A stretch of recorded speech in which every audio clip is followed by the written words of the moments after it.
Movies have the power to move us, to inspire us, and sometimes, to leave us completely stunned. Every once in a while, a film ends in a way no one expects, a sudden twist, a painful truth, or a quiet revelation that changes everything we thought we knew. These are the moments that make theaters fall silent, when the screen fades to black and the audience can't even breathe. In this video, we'll explore 10 movie endings that shocked the world, finales so unforgettable they turned simple stories into cinematic legends. From heartbreaking betrayals to mind-bending twists, these films prove that an ending can be more powerful than everything that came before it. So get comfortable, turn up the volume, and let's take a journey through the most shocking moments in movie history. And if you love films that challenge your mind and stay with you long after the credits roll, don't forget to like, share, and subscribe, because this story is just beginning. Clapperboard number 1, The Sixth Sense, 1999, the twist that redefined modern cinema. When The Sixth Sense hit theaters in 1999, few could have predicted that this quiet psychological thriller would forever change the way we watch movies. Directed by M. Night Shyamalan and starring Bruce Willis and a young Haley Joel Osment, the film follows Dr. Malcolm Crowe, a child psychologist trying to help a troubled boy named Cole, who claims he can see dead people. What begins as a haunting story about fear and trauma slowly unfolds into one of the most mind-blowing twists in film history. For most of the movie, audiences follow Crowe as he attempts to heal Cole's fear and understand the mysterious apparitions surrounding him. Every scene builds tension, the cold breath, the eerie silences, the sense that something unseen lingers nearby. Yet Shyamalan carefully misdirects the viewer, letting us believe that Crowe is alive and working through personal guilt. Only in the final moments do we realize the truth. Dr. Malcolm Crowe is dead, and the boy was truly communicating with spirits all along. That revelation didn't just shock audiences, it redefined storytelling. The twist was so perfectly executed that many returned to the theater just to rewatch every clue they'd missed. Shyamalan's direction, combined with Osment's haunting innocence and Willis's restrained performance, made The Sixth Sense a modern classic. More than 2 decades later, its legacy endures. The phrase, "I see dead people," became a cultural touchstone, quoted endlessly and instantly recognizable even to those who've never seen the film. The ending sparked countless imitators and inspired an entire generation of filmmakers to pursue clever, emotionally grounded twists. But what truly makes The Sixth Sense special isn't just the surprise, it's the emotion behind it. Beneath the ghostly chills lies a story about connection, regret, and the need for closure. Even today, few films manage to blend psychological horror and heartfelt storytelling as seamlessly. The Sixth Sense didn't just end with a twist, it ended with an awakening, both for its characters and its audience. Clapperboard number 2, Fight Club, 1999, the identity twist that broke every rule. When Fight Club premiered in 1999, audiences thought they were getting a story about rebellion, consumerism, and underground boxing. What they got instead was a psychological gut punch that challenged everything they believed about identity, masculinity, and control. Directed by David Fincher and based on Chuck Palahniuk's novel, the film follows an unnamed narrator, Edward Norton, a disillusioned office worker trapped in a life of insomnia and emptiness, who finds meaning through a reckless friendship with the charismatic Tyler Durden, Brad Pitt. Together, they form Fight Club, a secret society where men rediscover raw emotion through violence. At first, Fight Club feels like a commentary on the modern world's emptiness, a sharp critique of how consumer culture numbs individuality. But as the story unravels, Fincher's direction becomes increasingly chaotic, mirroring the narrator's mental collapse. Then comes one of cinema's greatest reveals: Tyler Durden and the narrator are the same person. The two personalities are fragments of the same broken mind, one craving order, the other chaos. That single revelation transformed Fight Club from a gritty underground drama into a philosophical exploration of the human psyche. The twist forces viewers to question not just what they've seen, but also what it means to be free in a society that defines worth through possessions and conformity. Tyler's world, his cult of anarchy and destruction, becomes both thrilling and horrifying, a mirror of the narrator's desperate need for meaning. The ending, where the narrator finally destroys his delusion by shooting himself and watches skyscrapers crumble to the tune of "Where is my mind?", remains one of the most iconic in film history.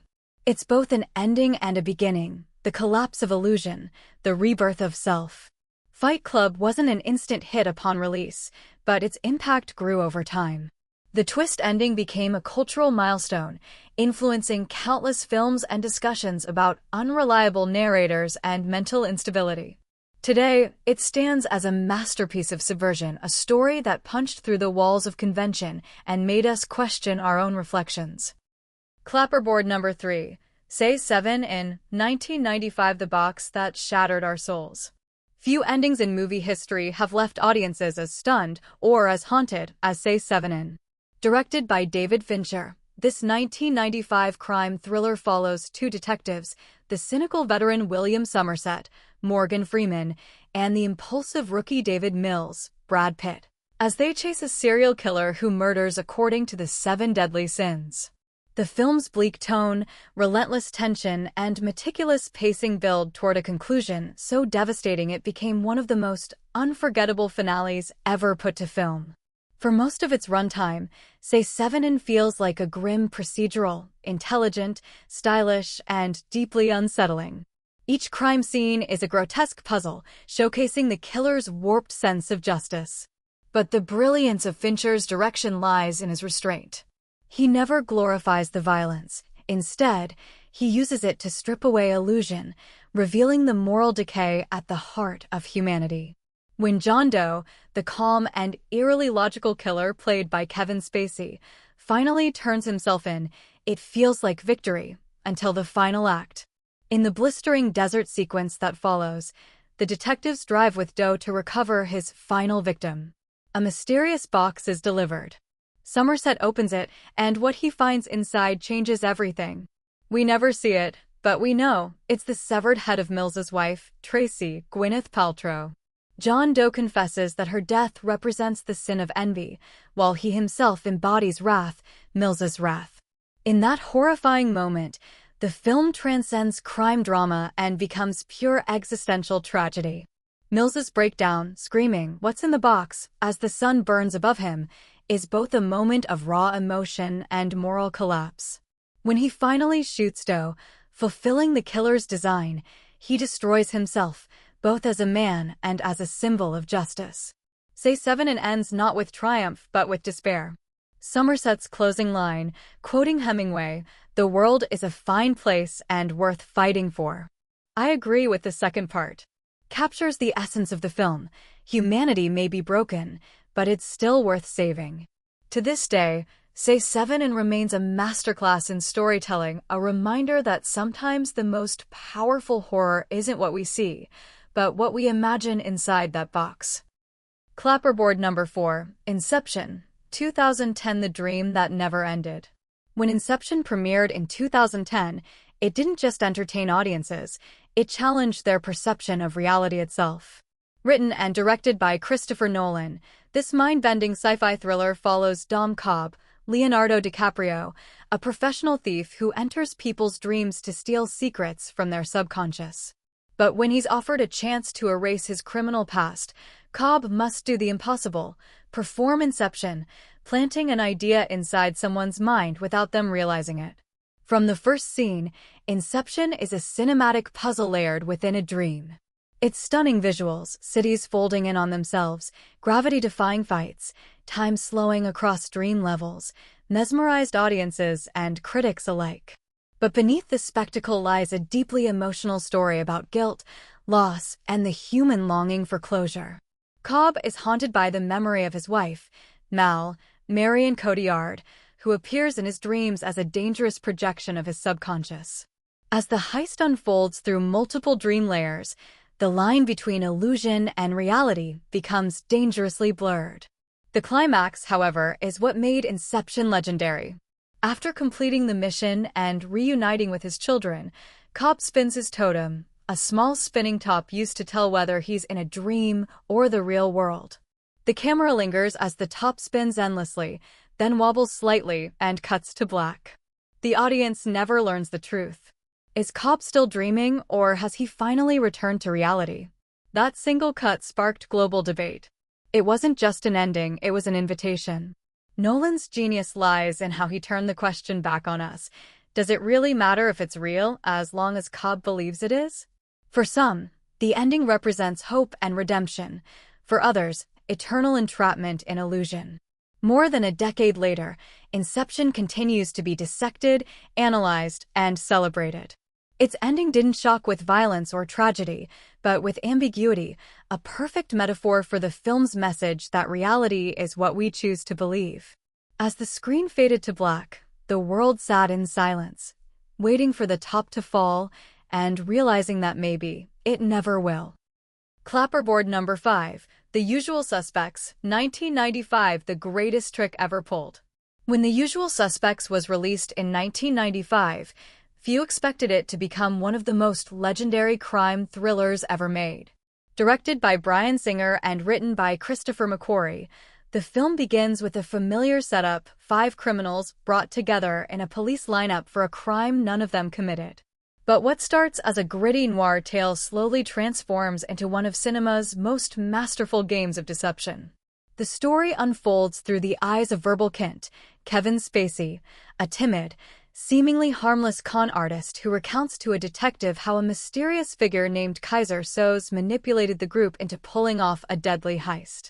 As Verbal spins his tale, we meet unforgettable characters: Dean Keaton, the ex-cop turned criminal, Fenster and McManus, the loudmouth duo, and Hockney, the hardened veteran. Each twist deepens the mystery surrounding Soze, a criminal mastermind so feared that his name alone inspires terror. Throughout the interrogation, Detective Cugin, Chaz Palminteri, becomes obsessed with uncovering the truth about Soze. Verbal insists he's just a small player, a survivor of something much larger. But the film's brilliance lies in how it hides the truth in plain sight. Every scene, every line of dialogue, is a clue disguised as misdirection. Then comes the final reveal, a cinematic gut punch that redefined storytelling. As Verbal leaves the police station, Cugin looks around the room and suddenly realizes the horrifying truth. Verbal's entire story was fabricated, pieced together from random words and pictures on the detective's bulletin board. Outside, Verbal's limp vanishes. He lights a cigarette, walks with newfound confidence, and disappears into the crowd. Verbal Kint was Kaiser Soze all along. That ending didn't just surprise audiences, it stunned them into silence. It forced viewers to question everything they'd just seen, turning the entire film into an elaborate illusion. The twist wasn't just clever, it was art. It rewarded close attention while proving how easily perception can be manipulated by storytelling itself. The Usual Suspects remains one of the most brilliant examples of narrative deceit ever crafted. Its ending taught filmmakers that sometimes the most powerful weapon in cinema isn't action or dialogue, it's revelation. Clapperboard number 6, Gone Girl, 2014, The Perfect Marriage. That wasn't. When Gone Girl hit theaters in 2014, it redefined the psychological thriller for a new generation. Directed by David Fincher and based on Gillian Flynn's best-selling novel, the film begins like a typical mystery. A woman named Amy Dunn, Rosamund Pike, goes missing on her 5th wedding anniversary, and her husband Nick, Ben Affleck, becomes the prime suspect. But as the story unfolds, it morphs into something far darker, a disturbing exploration of marriage, media manipulation, and the masks people wear to survive. At first, audiences are led to believe that Nick might have murdered his wife. The clues seem undeniable: his detached behavior, hidden secrets, and a trail of evidence pointing straight at him. The press turns him into a national villain. Yet midway through the film, the story takes a shocking turn. Amy is alive. She staged her own disappearance, meticulously framing Nick as revenge for his infidelity. It's not just a twist, it's a revelation that flips the entire narrative upside down.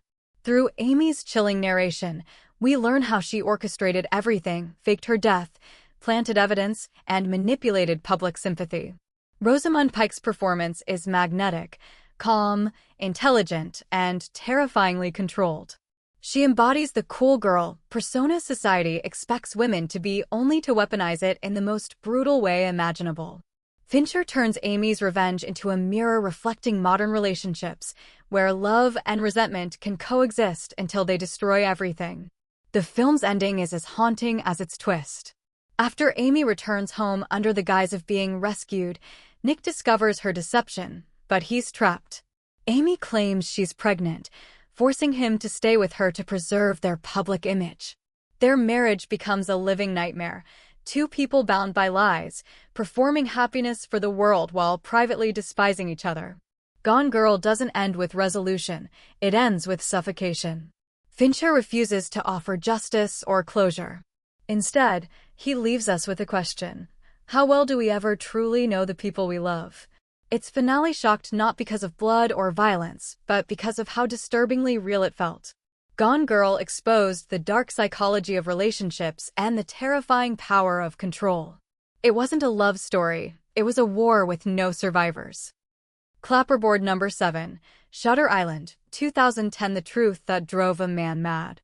When Shutter Island was released in 2010, audiences expected a stylish psychological thriller, and that's exactly what director Martin Scorsese delivered. But beneath its noir surface, the film hides a devastating truth that transforms everything you think you know. Starring Leonardo DiCaprio as U.S. Marshal Teddy Daniels, the movie follows his investigation into the disappearance of a patient from a remote mental asylum on an isolated island.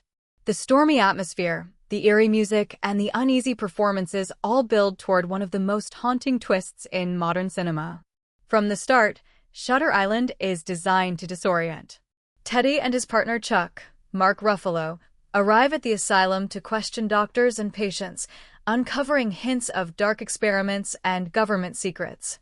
Teddy is tormented by visions of his dead wife, Dolores, and the man who murdered her. His paranoia deepens, and the island itself begins to feel like a trap, a place where truth dissolves into madness. As the story unfolds, the audience becomes just as confused as Teddy. Is this a conspiracy? A cover-up? Or something far worse? Then, in a masterfully executed twist, Scorsese pulls the rug out from under us. Teddy Daniels isn't a U.S. Marshal at all. He's Andrew Leddy's, a patient at the asylum, committed after murdering his manic-depressive wife when she drowned their children. The entire investigation was a role-play therapy experiment designed to bring him back to reality. That revelation hits like a shockwave. Everything we've seen, every clue, every suspicion, suddenly takes on new meaning. The gunfights, the chase scenes, the hallucinations, all were projections of Andrew's fractured mind. Yet what makes the ending unforgettable isn't the reveal itself, but what comes after. When Andrew appears to regain clarity, he delivers one final, chilling line. Which would be worse, to live as a monster or to die as a good man? It's an ambiguous moment that leaves us questioning whether he truly relapsed or chose to embrace the lie to escape unbearable guilt. Shutter Island ends not with answers, but with silence, a haunting reflection on denial, trauma, and the fragility of the human mind.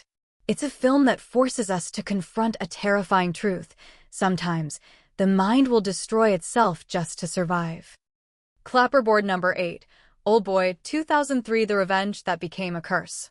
When Oldboy premiered in 2003, it stunned audiences with its raw emotion, shocking violence, and one of the most disturbing endings in film history.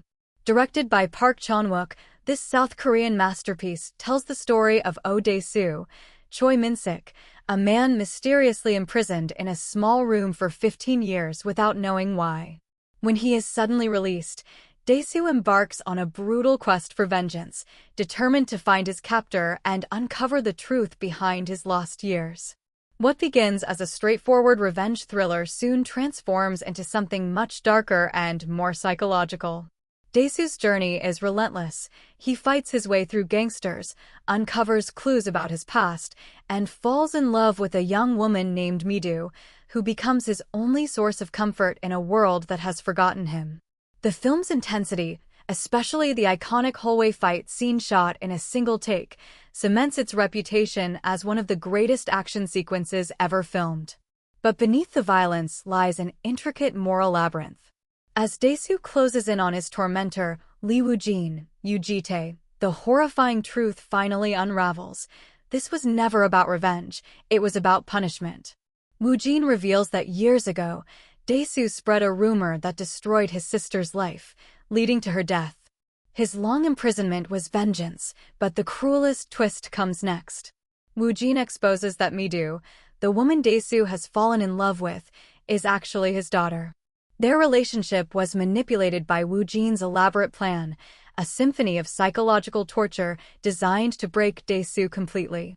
That revelation shatters not just the protagonist, but the audience.